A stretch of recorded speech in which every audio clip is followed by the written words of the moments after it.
మండలాల నుంచి వచ్చిన నాయకులకు అందరికీ పేరు పేరున నమస్కారాలు తెలియజేసుకుంటూ మనందరి దేవుడు మనందరి ఆశాజ్యోతి మన శ్రీకాకుళం జిల్లా పేరు ప్రతిష్టలో భారతదేశంలో వినిపించిన మన ఎంపీ రామ్మోహన్ నాయుడు గారికి మరియు గురువృద్ధులు భీష్ముడైన పేరున్న భైరవ నాయుడు గారికి మా డాడీ గారికి మరియు ఇక్కడ తులసిబాబు గారికి ఇక్కడ ఉన్న నాయకులందరికీ పేరు పేరున నా నమస్కారాలు తెలియజేసుకుంటున్నాను.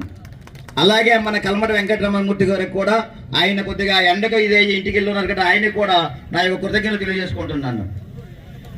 మిత్రులారా, మీకు ఒక విషయం తెలుసు, నేను ఒక మధ్యతరగతి కుటుంబం నుంచి వచ్చిన వ్యక్తిను. నాలాంటి వ్యక్తికి పార్టీలు ఎన్డీఏ కూటమి అభ్యర్థిగా శ్రీ నారా చంద్రబాబు నాయుడు గారు నాకు ఎన్డీఏ కూటమి అభ్యర్థిగా నాకు టికెట్ ఇవ్వడం జరిగింది సమానత్వంతో.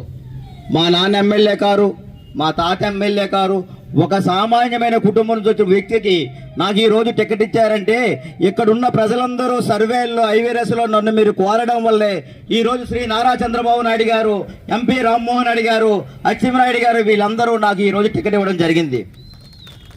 ఇది నిజం. ఎందుకంటే మీకు ఈ పరిగణలో ఎందుకు పెట్టుకున్నానంటే మీరు కోరారు కాబట్టి వాళ్ళు టికెట్ ఇచ్చారు. ఈ గెలుపు మన అందరూ గెలుపు అవ్వాలని మనస్ఫూర్తిగా మిమ్మల్ని కోరుకుంటున్నాను. ఏ ఒక్క గెలుపు అవ్వకూడదు, ఏ మామిడి గోవిందరావు గెలుపు అవ్వకూడదు, పాతపట్నం నియోజకవర్గ ప్రజలు గెలుపు అవ్వాలని మీ ముందు తెలియజేసుకుంటున్నాను. ఇక్కడ నేనే కాదు ఎమ్మెల్యే, పాతపట్నం నియోజకవర్గ ప్రజలందరూ ఆ ఎమ్మెల్యే అవ్వాలి. ఇక్కడ మనకి రాజకీయం అనేది రాజకీయంతో ఉండకూడదు. రాజకీయం అనేది స్వేచ్ఛతో ప్రజల మధ్య సేవ చేసే భావంతో ఉండాలనేది నా కోరిక. ఒక మధ్యతరగతి కుటుంబంతో వచ్చిన వ్యక్తిను నాదంతా ఒక విషయం మీకు తెలుసు. సరైన వైద్యం చేసుకోలేక మా నాన్న కోల్పోయినా, సరైన వైద్యం చేసుకోలేక నా చిన్న అబ్బాయిని కోల్పోయినాను. నేను ఒక పేద కుటుంబంతో వచ్చాను కాబట్టి, సేవా మార్గం ఎంచుకొని ప్రజల్లోకి వచ్చాను కాబట్టి ప్రజలే నన్ను ఈ రోజు ఈ స్థాయికి తెచ్చారని మిమ్మల్ని అందరినీ చేతులెత్తి నమస్కారం పెడుతున్నాను. ప్రజలారా, ఒక్క మాట వినండి, మిమ్మల్ని చేతులెత్తి నమస్కారం పెడుతున్నా. ఒక్క అవకాశం నాకు ఇవ్వండి, 5 సంవత్సరాలు ఒక్క అవకాశం నాకు ఇవ్వండి.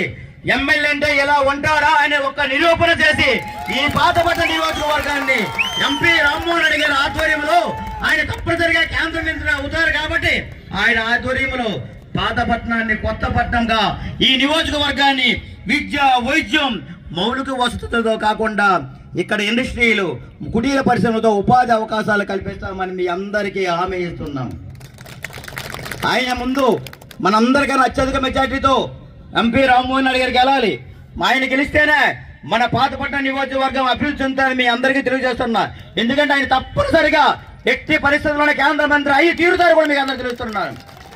ఆ రోజు స్వర్గీయ ఎర్రమనాయుడు గారు ఆయన కేంద్ర మంత్రి అయిన తర్వాత మన పాతపట్నానికి ఎక్కడ పెట్రోల్ బంక్ ఉందో మనకు తెలియదు అందరికీ. అలాంటిది ఆయన వచ్చిన తర్వాత శ్రీకాకుళం జిల్లా నుంచి విశాఖపట్నం నుంచి పెట్రోల్ బంకులు మనకి ఈ రోజు అనేది తెలియజేశారు. పెట్రోల్ లేకపోతే చాలా మంది కార్లు తోసుకొని చాలా దూరం వెళ్ళే రోజులు కూడా ఉన్నాయి మనకి అందరికీ. అందుకోసమే అలాంటి మహానుభావుడు కడుపులో పుట్టిన ఆయన మన ఏరియా ఈ అమ్మగారు గొంగుపేట గ్రామం మీకు అందరూ తెలిసిందే. వాళ్ళు మన ఏరియా తాతగారు కాబట్టి ఎట్టి పరిస్థితులు మన అందరి మీద అభిమానాలు అన్నీ ఉన్నాయి కాబట్టి